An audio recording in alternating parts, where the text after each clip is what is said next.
Hi hello guys. Next வந்து நம்ம என்ன பார்க்க போறோம்னா கன்ஸ்ட்ரக்ஷன் மேனேஜ் யூனிட் 10ல வந்து PERT அண்ட் சிபிஎம் நெட்வொர்க் பற்றி தான் பார்ப்போம். இதுலேருந்து கண்டிப்பாக டூ த்ரீ கொஸ்டின்ஸ் வந்துடும். ஃபர்ஸ்ட் வந்து பார் சார்ட்டுங்கிறது என்னன்னு பார்க்கலாம். Bar chart is a pictorial chart to coordinate system unable to depict interdependencies all of this. Bar சார்ட்டுங்கிறது ஒரு கிராஃபிக்கல் ரெப்ரசன்டேஷன். எப்படின்னா ஒரு இப்படி வந்து கிராஃப் ஆக்டிவிட்டிக்கும் டைமுக்கும் வந்து ஒரு சார்ட் ரெடி பண்ணுவாங்க. அது பேர் தான் பார் சார்ட்.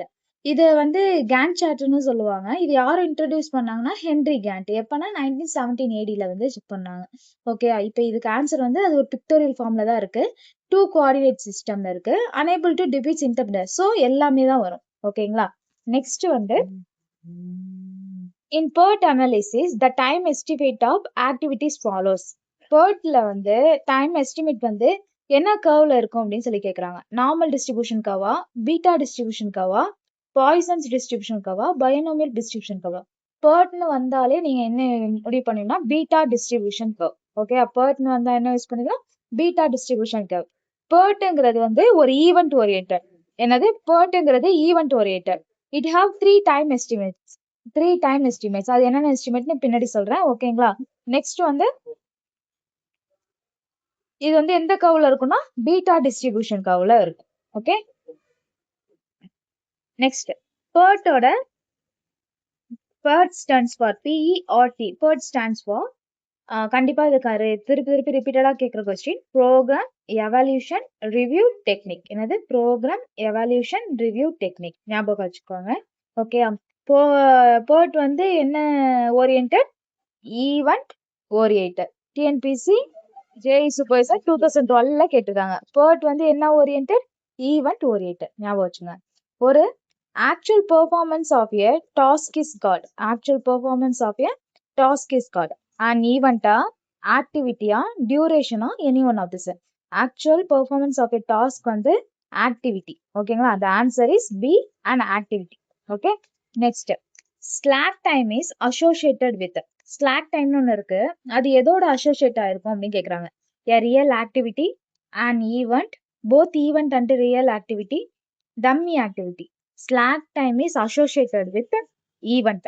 ஈவெண்ட்டோட அசோசியேட் ஆயிருக்கும். ஓகேங்களா. நெக்ஸ்ட் வந்து ஸ்லாக் டைமோட டெஃபினேஷன் என்னன்னா, it is difference between the latest allowable occurrence time and earliest expected occurrence time. என்னது? Latest allowable occurrence time and earliest expected occurrence time. ஓகேயா. நெக்ஸ்ட் வந்து என்ன பார்க்க போறோம்னா, நான் ஒரு மூணு எஸ்டிமேட் இருக்குன்னு சொன்னேன். டைம் எஸ்டிமேட்டர் PERTக்கு. அது என்னன்னா ஆப்டிமிஸ்டிக், டிஎம்னா மோஸ்ட் லைக்லி, டிபிங்னா பெசிமிஸ்டிக். இதோட ஃபார்முலா என்னன்னு கேட்பாங்க. ரிப்பீட்டடா கொஸ்டின். ஃபார்முலா என்னன்னா T0 plus 4TM plus TP divided by 6. T0 plus 4TM plus TP divided by 6. Next question. Latest possible time at which an event can take without upsetting the total project. Time calculated by the method of forward passes. என்ன கேட்குறாங்கன்னா, ஒரு total ப்ராஜெக்டை collapse பண்ணாமல் latest possible டைமில் வந்து ஒரு event வந்து take place ஆகுதுன்னா அந்த இதுக்கு பேர் என்னன்னு கேட்குறாங்க. லேட்டஸ்ட் ஃபினிஷ் டைமா, லேட்டஸ்ட் ஸ்டார்ட் டைமா, கிரிட்டிக்கல் ப்ராஜெக்ட் டைமா, லேட்டஸ்ட் அக்கரன்ஸ் டைமா கேட்குறாங்க. ஆன்சர் வந்து லேட்டஸ்ட் அக்கரன்ஸ் டைம். ஓகேயா. நம்ம வந்து அது மாதிரி லேட்டஸ்ட் ஸ்டார்ட்னா அனுப்புறோம். ஓகே, லேட்டஸ்ட் ஸ்டார்ட் டைம்ங்கிறது ஒரு ஒர்க்கு ஸ்டார்ட் பண்றோம். அந்த அந்த அந்த அந்த ஒர்க்கை வந்து போஸ்ட் பண்ணாம நம்ம வந்து போஸ்ட் பண்ணாம இருந்து without postponing completion of the project. Postpone பண்ணாம அதை வந்து நம்ம கம்ப்ளீட் பண்ணோம்னா அது பேர் தான் latest start. latest start time is defined as the time at which work can start on a task without postponing completion of the project. Okay, next வந்து the earliest finishing time. Time is time at which the work can be completed assuming all tasks their estimated time. எல்லா ஒர்க்கும் வந்து estimate பண்ண டைம்குள்ள அது முடிஞ்சிச்சுன்னா அதுதான் earliest finishing time. Okay, next வந்து the latest finishing time. latest finishing time. Time is defined as the time which work can start at task without postponing completion of the work.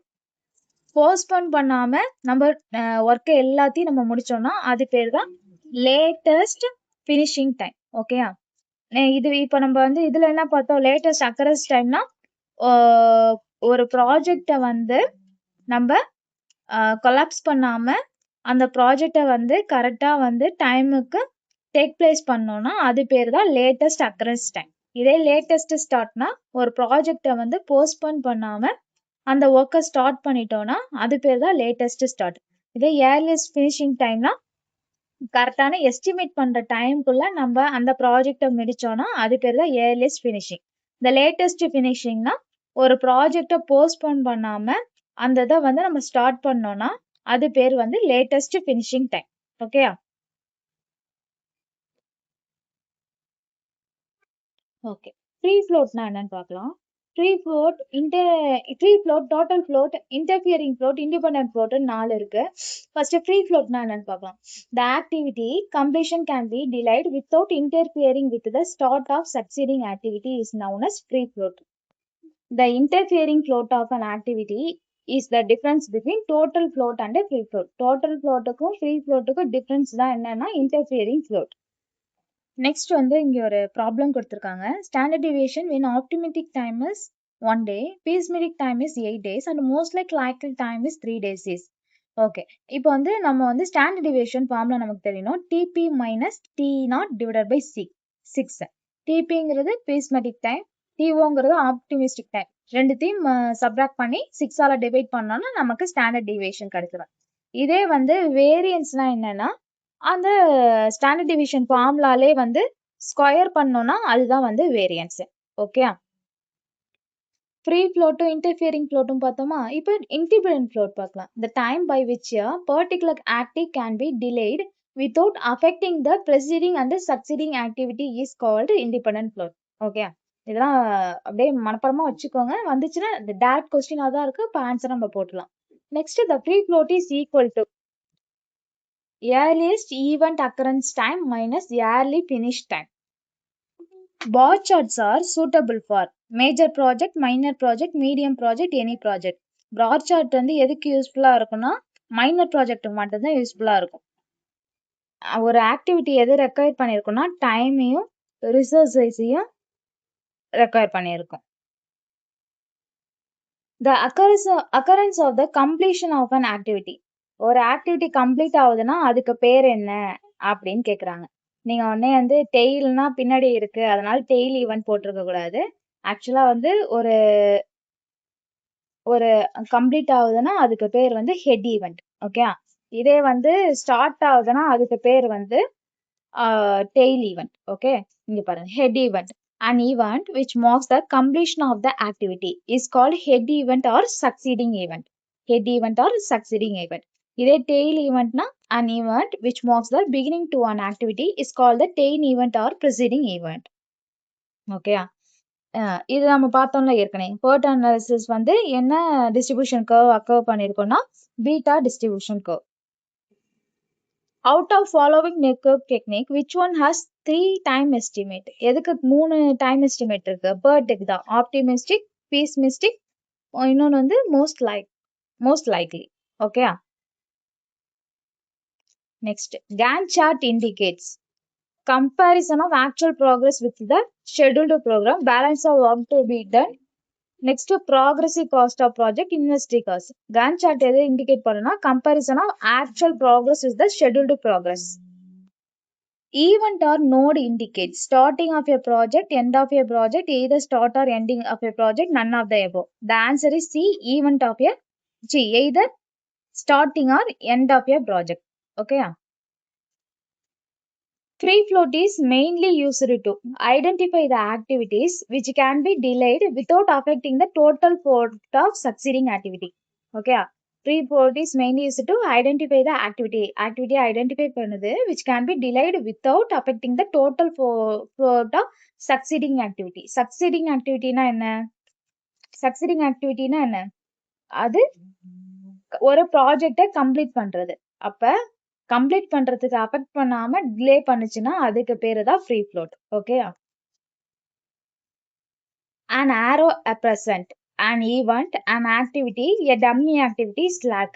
arrow வந்து எதை represent பண்ணும்னா ஆக்டிவிட்டியை தான் represent பண்ணும். slack is given as the difference between latest allowable time and earliest expected time. அதே மாதிரி negative float வந்து எப்போ occur ஆகும்னா சூப்பர் கிரிட்டிக்கல் ஆக்டிவிட்டியில தான் அக்கர் ஆகும். The activity which comes immediately before other activity is called as float, milestone, predecessor, successor. அதுக்கு answer வந்து predecessor. Control the start or finish of another activity. Successor depends on the start or finish of another activity. The flow of time in a network is generally from left to right. இந்த question ஒரு தடவை கேட்டிருந்தாங்க 2025 நினைக்கிறேன் 2024ல. The flow of time in a network is generally from left to right. அதே மாதிரி dummy activity. Dummy ஆக்டிவிட்டிங்கிறது artificial ஆக்டிவிட்டியா it is represent on the arrow diagram by a dotted லைனா does not require any time all of the above. எல்லாமே சேர்ந்தது தான் dummy activity. அது ஒரு ஆர்டிஃபிஷியல் ஆக்டிவிட்டி. அந்த ஏரோ டயக்ராம்ல அதை எப்படி மார்க் பண்ணுவாங்கன்னா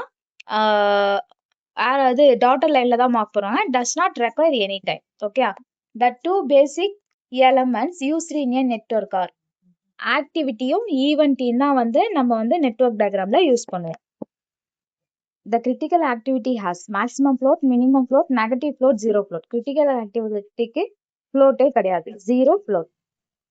நம்ம ஏற்கனவே independent float, interfering float, free float பார்த்தோம். இப்போ total float பார்க்கலாம். Total float of an activity is defined as the difference between latest start time and earliest start time. Okay, latest start time and earlier. Total float is the time by which start or finishing of the activity can be delayed without affecting the scheduled completion time of the project. PERT என்ன orient பார்த்தோம், event orient. அது event ஓரியன்ட்னா CPM வந்து activity orient. The path which has zero float is zero float எதுக்கு இருக்குன்னா super கிரிட்டிக்கலா சப்கிரிட்டிக்கலா super கிரிட்டிக்கலா நார்மலா. The answer is B, critical path. PERT ஓட இது stands for Program Evaluation Review Technique. அதே மாதிரி CPMனா Critical Path Method. CPM and PERT helping planning, scheduling, controlling all of the above. என்ன பண்ணணும்னா மூணுமே தான் பண்ணணும். பிளானிங்கும் பண்ணும், ஷெட்யூலிங் பண்ணும், கண்ட்ரோலிங் பண்ணும். அப்போ ஆன்சர் வந்து option D, all of the above. Okay, next military organization is line organization, line and staff, functional, none of this. The answer is line organization. military organization ஒரு line organization. Okay.